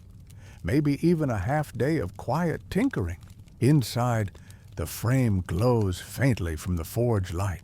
You look at it once more before placing it in the box. Maybe the priest was right. Maybe it was divine craftsmanship. Or maybe you're just getting very, very good. It's well past sundown now, and most of the village is curled into bed, wrapped in wool and silence. But you're still at the forge. This is the night forge, a different creature entirely. The world narrows to just you, the fire, and the breathing walls of your workshop. There's no chatter from the road, no apprentice asking what tempering means again, no customers yelling about crooked hinges. Just the hiss of embers and the gentle tink-tink of metal being coaxed into submission. You're not even working on a commission. Tonight, you're forging for yourself. A hook, maybe, or a pendant for your daughter, or just some odd-shaped tool you've been meaning to try. Half punch, half prying bar, possibly useless, definitely interesting. Whatever it is, it's yours. The forge at night feels quieter, yes, but not silent. There's a rhythm to it. The coals crackle in their bed. The bellows wheeze and sigh like an old man dreaming. Your anvil rings sharper in the still air. Each strike bounces back at you like a whisper. Even your own footsteps feel amplified. Each scuff and shift against the soot-dusted floor echoing softly. Historians still argue whether medieval blacksmiths worked at night regularly or only in times of urgency. Some records suggest that forging after dark was discouraged, linked to strange superstitions. The fire at night was believed by some to attract spirits. Others whispered that blacksmiths could speak to the fire and that their forges glowed with unnatural life once the sun went down. You don't believe that? Well, not officially, but sometimes, When the flames flicker just right, you swear they move with purpose. When you strike the iron at the exact right moment, it sings back. Not a note, but a feeling. The hammer hits, and for a breath, you know the shape the metal wants to be. You don't tell anyone this, of course. They'd start asking if the fumes finally got to you. Maybe they have. You work slower now, letting the fire guide you. You hold the glowing iron in your tongs, twist it gently, and it begins to curl like a leaf unfurling. Not part of any order, not requested, just because. You smile. There's a calmness here, a kind of strange peace. The forge by day is full of noise and purpose and aching limbs, but the forge by night is yours alone. You can make mistakes, you can experiment, you can even fail, and no one will come knocking to ask why their plow's still crooked. You reach for the punch you made last winter, still rough, barely functional, and test it on the iron. It leaves a mark, like a sunburst. You didn't expect that. You like it. You punch another. A pattern is forming, and you follow it without thinking. Outside, the night settles heavier. The wind picks up, rattling the forge shutters. The trees creak. Somewhere in the distance, a dog barks once and is silent again. Inside, the fire continues. It feels like it's waiting for something. You speak aloud just to hear your voice again. You talk to the iron. You talk to the coals. You tell them about the apprentice's terrible handwriting and how your knee locked up during the guild meeting and how the priest's token of appreciation is now a doorstop. The fire crackles. You pretend it's laughing with you. Some in the village still believe that blacksmiths are touched by the divine, by the uncanny, by something not entirely human. You work with earth and flame and air. You bend metal, shape tools that become extensions of people's lives. There's power in that. Strange, quiet power. You don't think of yourself as magical, but sometimes when you quench the iron just right and the hiss fills the room like a dragon's exhale, you feel different, like the forge sees you. Tonight, you finish shaping the hook. It's small, nothing fancy, but balanced, elegant. It will hang your ladle perfectly. You quench it. Steam rises, curling around your arms like pale ribbons. You breathe it in and cough slightly.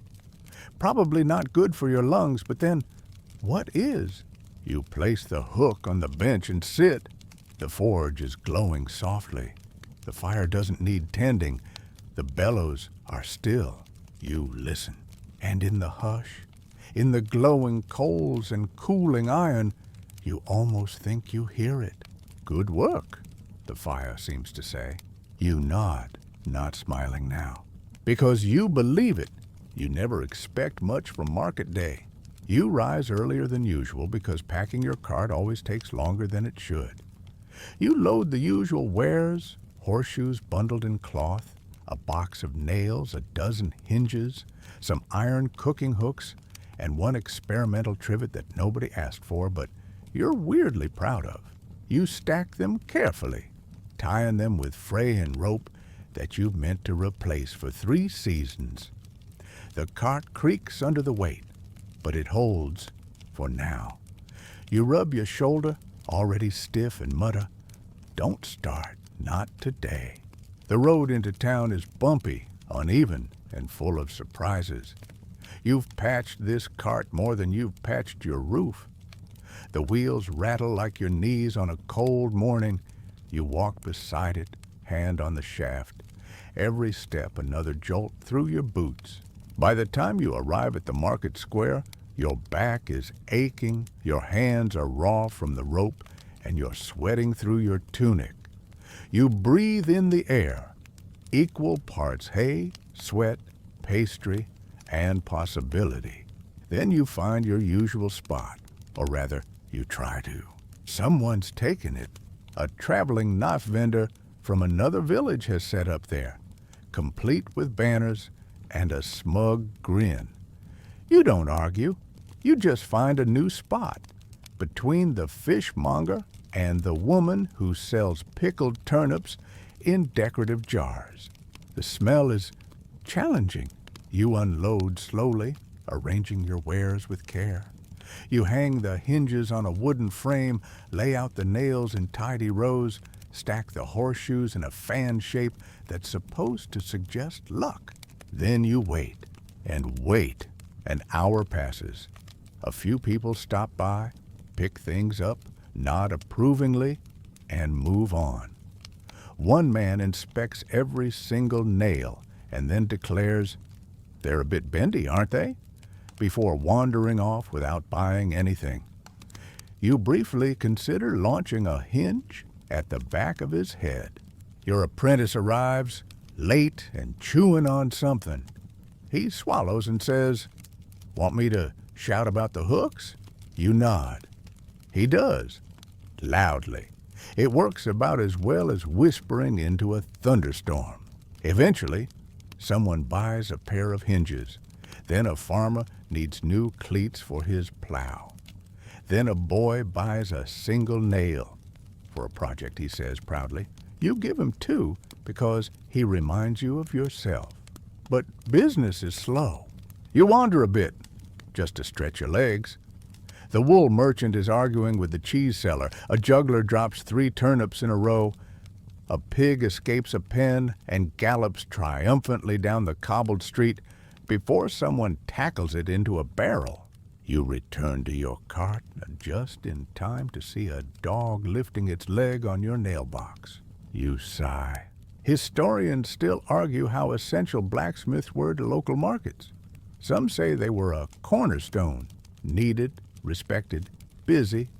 Others say that by the later Middle Ages, blacksmithing had become so commonplace that markets were saturated.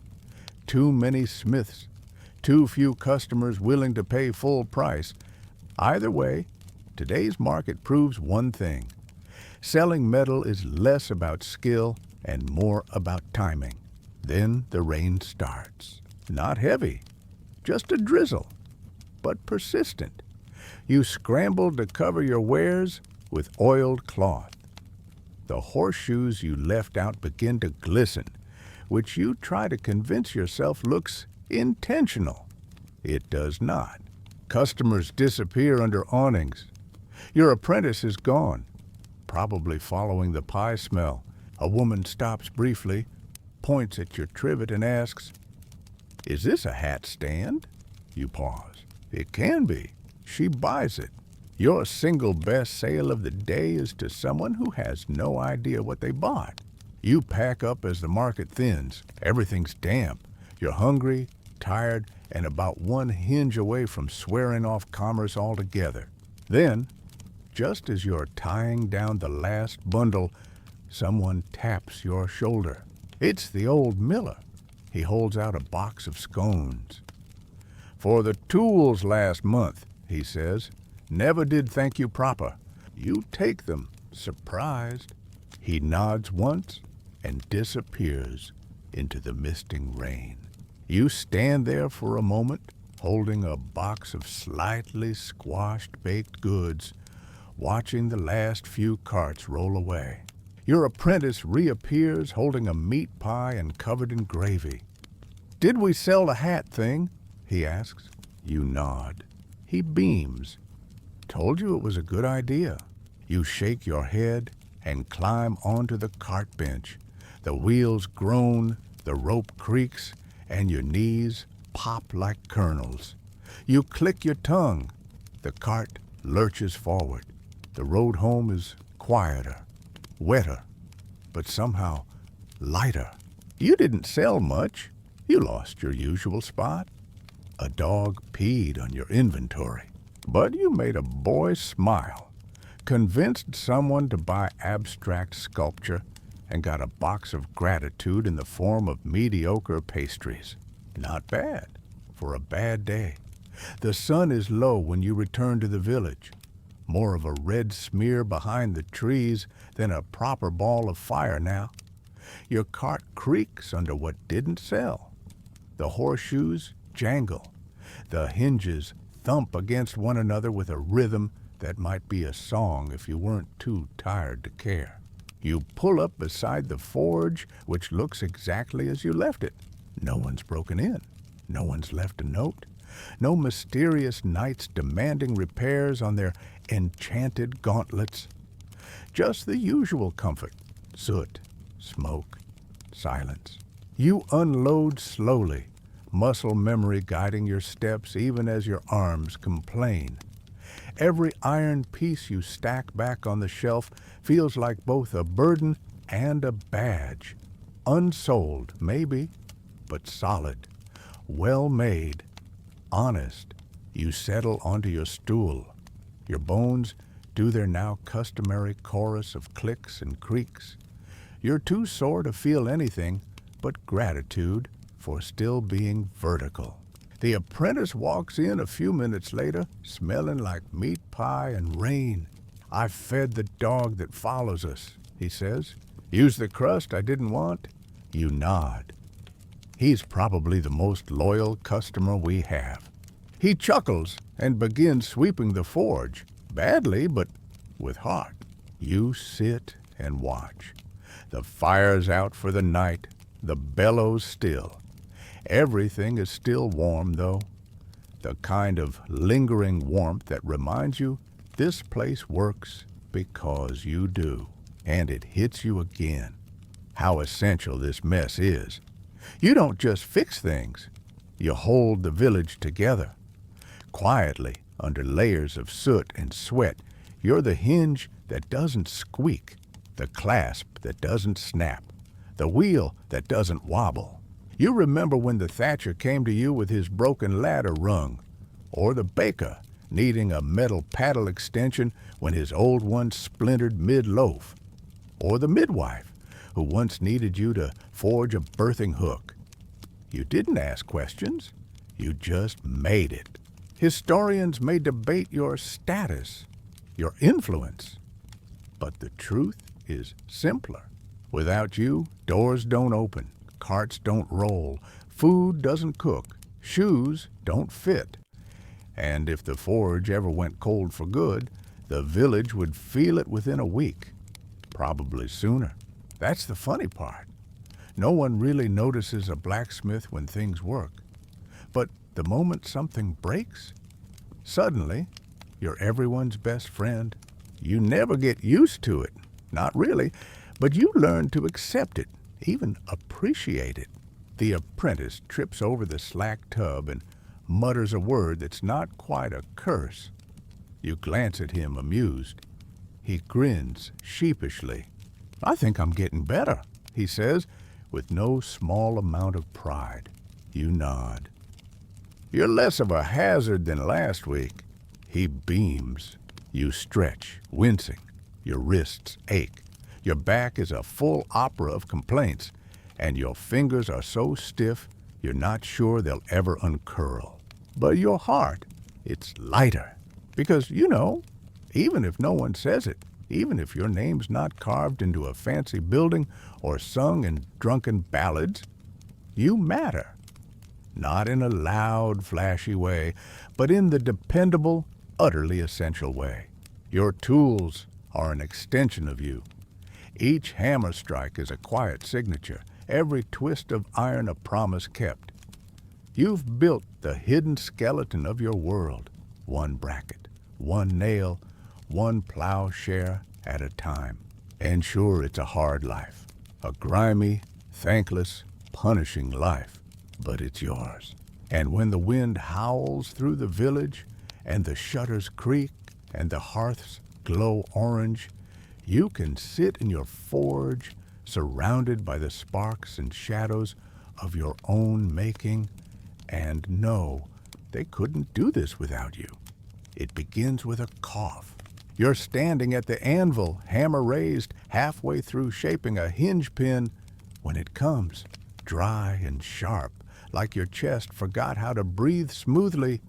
You set the hammer down and try again, Another cough, this one deeper, the kind that rattles. You wipe your mouth with the back of your hand and see a tiny smear of something you pretend is soot. But you know better. You've known for a while. You sit down slowly, bones stiff, hands curling by habit rather than function. Your grip isn't what it used to be. Lately, you've had trouble even holding your smallest hammer for more than a few swings. You're not dying, at least not all at once.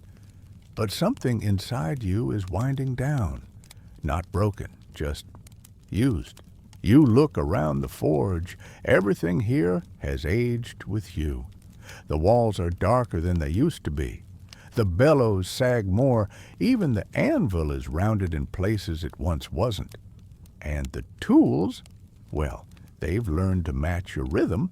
You reach for a rag and wipe down the tongs, slowly, carefully, each motion deliberate, almost reverent. Your apprentice comes in, cheerful, carrying a bucket of water and a half-eaten pear. He chatters about something, a lost goat, maybe a festival. You only catch every other word, but you nod along. He sees your face and quiets. Bad day? You shrug. Getting old, you say, not unkindly. He frowns. You still make better nails than I do. You smile. That's muscle memory and spite. He laughs, then grows serious. Are you gonna stop? You don't answer right away, because you don't know. Stopping sounds impossible. This forge is more than your workshop. It's your world. You've spent decades here, buried moments in the ashes, shaped memories into metal, left pieces of yourself in every hinge and hook and horseshoe. But you also know that you can't swing forever. Your apprentice sets the bucket down and picks up your tongs. He holds them awkwardly, like they might break. You could teach more, he says. Just talk. Watch me. Tell me when I'm doing it wrong. You consider it. Sitting, not swinging, teaching instead of shaping, letting someone else stoke the fire. The idea feels both foreign and inevitable. Historians rarely write about how blacksmiths stop. There's no ceremony, no grand farewell, just a gradual fading from maker to mentor, from forger to storyteller. A quiet passing of the hammer, often before anyone notices it's happened. You nod. Maybe I will. That night, you stay at the forge longer than usual, not working, just remembering. You run your hand along the grain of your oldest hammer, the one with the worn-down handle and the tiny nick where it fell into the quench bucket during a thunderstorm. You turn your gaze to the ceiling, to the beam where you carved your name when you finished your first solo project. It's still there, faint, but there. You sit by the hearth as the last embers glow, fading from orange to red to a dull gray. The apprentice has gone home. The tools are quiet. The night is still. You lean back against the warm stone and close your eyes. And for a long, long while, you listen to the echo of hammer strikes past, to the fire's slow breath, to the soft shift of coals as they settle in for their own kind of sleep. And you think, if this is the end of your forging days, it's not a bad one. It's just another cooling piece of iron, no longer red hot, but still strong. And now, the forge is quiet. The tools are resting where they belong, still warm from your hands. The coals in the hearth have settled into their final hush, their last flickers painting the walls with sleepy shadows. Outside, the village is deep in its own slumber. Windows dark, shutters drawn, the night wrapped gently around each rooftop like a soft wool blanket.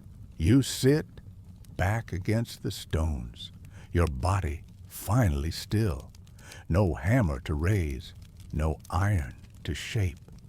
Just the gentle ache of a day well spent and the peace that follows honest work. The air smells of smoke and steel and something older, something like memory. The echoes of every piece you ever made linger in the rafters. Hinges, nails, horseshoes, hooks, each one a story, each one a quiet miracle. There's no crowd here, no applause, just the fire's long exhale and the rhythm of your breath keeping pace with it. You've done enough for now, more than enough. So let your hands rest, let your shoulders ease. Let the last sparks fade into the comfort of night. You've held your place in history, not loudly, not grandly, but with steady hands and a stubborn heart. And now it's time to sleep. Let the forge dream for you, let the fire rest, and drift gently into darkness.